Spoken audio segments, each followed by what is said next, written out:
Tony D and Little Jones somewhere behind me, and this is I guess it's a screenwriter's tip. Um, it's about age, and one of the things I've discovered about getting older and regarding criticism is you sort of have to gauge yourself in terms of what you know and what you really like, because as you get older, one of the things people do, I think, is when they get older, they just dislike things that are too alien to them, right? So I came up in an era of television, and then I learned the internet, and I'm on the internet way too much. So tonight I was playing a Cards Against Humanity game. It was an expansion set for Christmas, and a bunch of internet memes came up during the course of the game, and the players who are in my age category, I'll say, uh, they didn't get some of the memes, and I was explaining them, and they didn't like the expanded set because of that. Now, is it because they're old? No, I think it's just because they didn't get those memes. They didn't come up with those memes. They have jobs. They don't have time for the going on Twitter and X and seeing the various meme lords, um, as say somebody in their teens would. So some of them just, some of the bits sort of pass them by, and that's a small example of what I'm talking about. So in the case of movies, entertainment, video games, and comics, sometimes I think older critics are going to dislike something because they sort of either outgrew it, or it's different from when it felt good to them. And usually when your first impression is often very telling of what you like, you know. So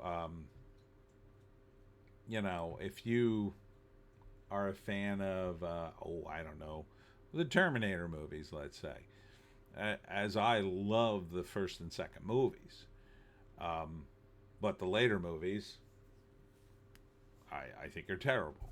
Now, someone who came up during those movies, maybe saw one of them first, might really like it.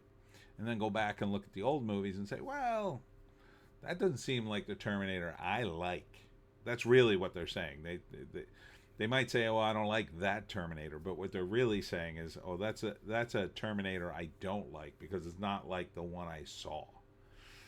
And that's kind of what I think happens as people get older. It's their first impressions, the way things were. I mean, you hear me complain sometimes, and some people accuse me, you're just an old guy complaining. But you know, and you could take my criticisms for what they're worth. But in the case of my rant on movie theaters, I think it was pretty valid because I think there's a lot of service gone from the movie theater industry. Now, I'm not asking for the return of a guy to with a flashlight to take you to your seat. That was like, back in the 40s and 50s when the theaters were huge and they'd take you to your seat and they'd have a little flashlight. They had like butlers for your seat almost. Um, but, I mean, theaters are, at least my theaters, they're kind of junky now. The snacks are through the roof, and everybody who works there doesn't seem to be over the age of 20. And the movie theater's just not really a great place to be anymore. Although I will say this, they kept the arcades for some reason in a lot of movie theaters, which I find very interesting. It's like one of the few places where arcades still live. They still live in bowling alleys and certain movie theater chains. Because I was always a big arcade fan. Now that's something I don't particularly miss anymore. Although back in the 80s, that's the way it was. We used to play video games at an arcade, but it is more convenient to play them at home on your console, or play them on your PC, or play them on your phone. So uh, over the years, I've sort of been weaned off of that. But again, someone who's my age, who doesn't particularly play games on their phone or their PC, might be in a bowling alley at an arcade and say, "Oh, we got to play some games," because they just kind of miss that feeling of playing games in an arcade, and then playing in an arcade in a bowling alley, or various other places might not feel the same. There are some places though that have nostalgia arcades. You got Dave and Buster's, which I can't stand, but they've got a few new ones in New Jersey. They have a pinball museum in Asbury Park, and a few others. They're just like retro arcades for the purpose of having an arcade that you can play around in. But yeah, I think that's something that some critics, especially as they get older, don't necessarily factor into their reviews. I try to do that when I look at films that I just go, I don't like this film. A lot of horror movies I've sort of outgrown. I'm not a big. I kind of never was a big fan of the slasher movie, but once in a while I thought maybe one or two was interesting. Um, but yeah, I mean, you just kind of outgrow things, and it's like that episode of South Park, if you've ever seen it, where Stan's parents get divorced, and Stan's getting a little older, and everything he used to like now sounds like S, right? And so he's trying to watch the latest Adam Sandler movie with his friends, but he just thinks it's so terrible. So, and even when you listen to a critic who's older, you also want to gauge that, and put that sort of in your calculations about whether or not you're going to follow his or her advice. Because sometimes that'll be a disagreement with me and my critics, right? I watch Critical Drinker and Razor Fist and a few others, and sometimes they like something, and I just go, I don't know how you guys like this thing. The original's way better, but they grew up in a different time, so they have a different perspective, and it's just a factor to consider in movie criticism. I think gets often overlooked, and it's really not. It probably should be a big factor in, say, Rotten Tomatoes. If the site had any validity to it. I don't think it really has much validity, since it's owned by one of the major studios. I forget which one. I think Warner Brothers. But it would be great to sort the scores by age and demographic. I don't think you could do that on Rotten Tomatoes, but just pop over there a minute and see. Rotten Tomatoes. Yeah, tomato meter.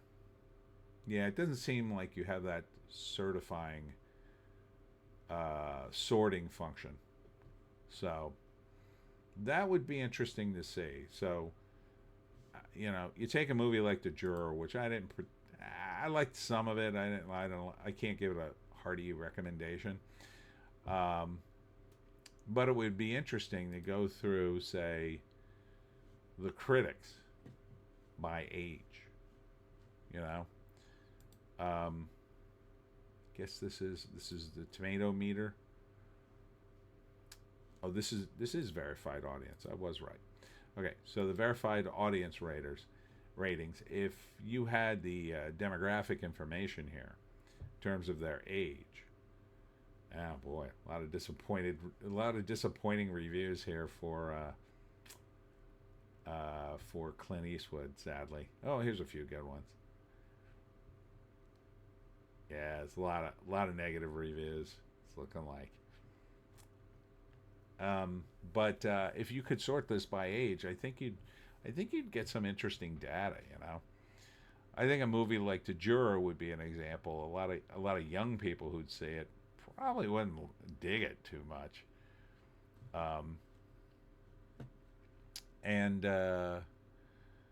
although the way it kind of rolled out without getting too deep in it, um, maybe they would like it because the young people seeing Clint Eastwood would be more worshipful of him and not want to give him a bad, and maybe they haven't seen a lot of movies, so that to me would be a factor. I've often said that, like, someone who hasn't seen, a young person who hasn't seen the old Star Wars and the old Trek and, like, really good sci-fi, they watch the new stuff and they'll say, "Hey, this is pretty good."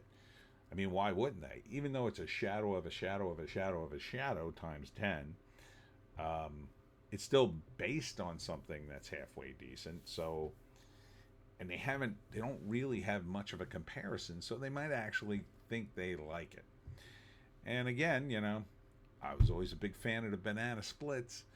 Um, and that's ancient history. It was an old kids show, and but that's just what I grew up with. So I have a nostalgia in my heart for it, like some young people probably have nostalgia in their heart for things that I just go, "Oh my God, you watch that."